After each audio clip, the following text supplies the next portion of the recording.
Hey there guys, welcome back to Texas Beer Reviews, and on this episode we will be looking at Back Pew's Blue Testament American Pilsner.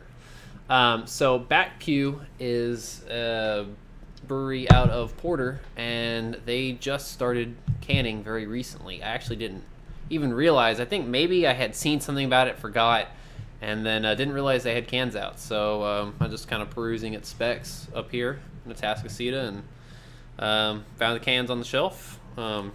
Has a can date of December 6th, so still pretty good. We're a little bit, getting close to 2 months out. It's still pretty nice, and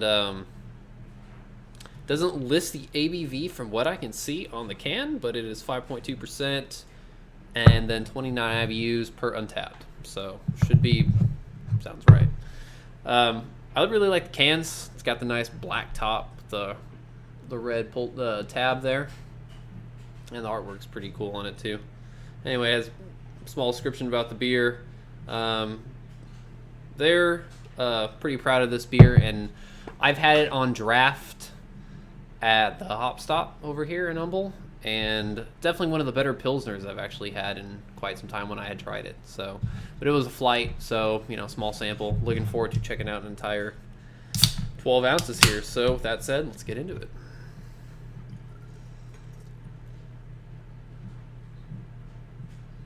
All right. So this glass promotes quite a bit of head retention. So as you can see, pours a huge head in this glass. It's got a nice straw, kind of a light, pale yellow type golden color to it. Tons of bubbles, and the head is a pretty large white head. So looks pretty solid for a Pilsner. They're calling this an American Pilsner. Most times you see Pilsners either, refer to it as a German style or a Czech style. Now it does have traditional German flavors, it says, with the sweetness of Texas blue corn. So, this would be traditionally German style Pilsner with, of course, Texas spin. So check out the aroma. Really nice and clean. Bready malt. It's got the nice kind of honey-like sweetness to it. Very rich. Has a nice light lemony hop aroma to it. Smells incredibly crisp, but with a pretty nice rich malt backbone to it. Definitely one of the nicer smelling Pilsners. Doesn't smell too light. Doesn't smell like it's over hopped. I like hoppy Pilsners, but sometimes they can be a little bit overdone. So smells great. Let's check out the flavor. Cheers.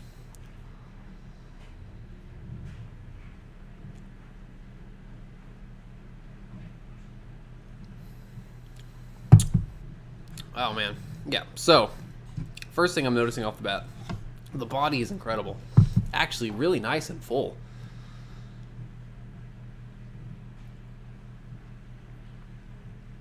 For a Pilsner, it has a heavier body to it.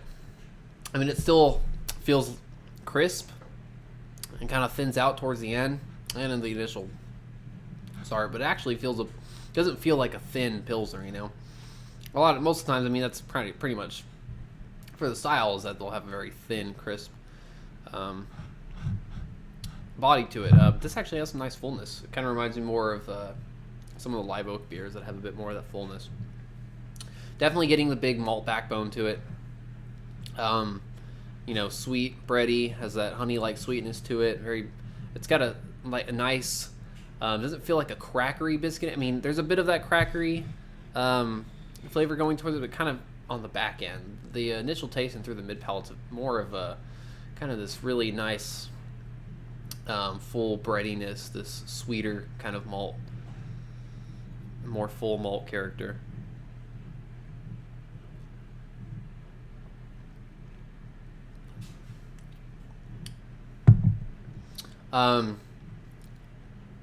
Definitely getting the hops, but they are not overpowering at all. A bit of that kind of lemony, slightly, piney, grassy character to it. Definitely more on the lemon side, I would say. But it kind of comes in on the back end Not really getting too much initial palate, mid palate. And it's got a solid, just kind of a solid, lighter, lingering bitterness on the back end that balances out the sweetness of the malt character. Definitely not too bitter or anything, in my opinion. Wow.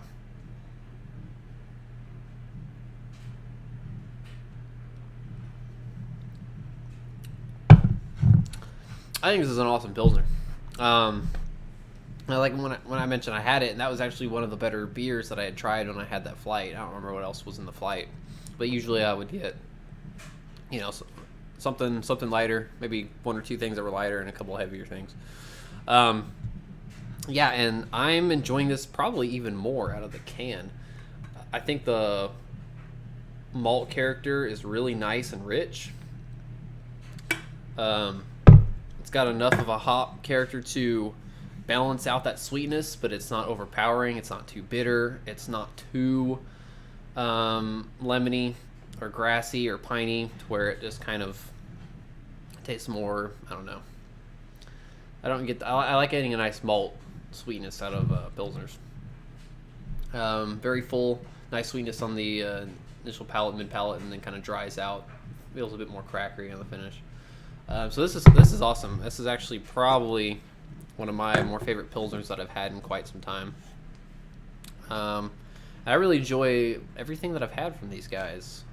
So looking forward to more of their stuff canning. For the style, for a Pilsner, I don't like rating these things as much because it's not flashy, not anything that's more of a hype style right now. But I really enjoy lagers, things that are really easy drinking, just so I can drink every day. For the style, for me, it's an easy 4.5 out of 5. Overall, if you're going to compare it against, some of my more favorite styles, being lambic or double dry hopped IPAs or hoppy beers like that, I think I'm going to go somewhere between a 4 and a 4.25. Because I still really enjoy the beer, really easy drinking. But yeah, if you like Pilsners, check it out. You like German Pilsners, definitely check it out.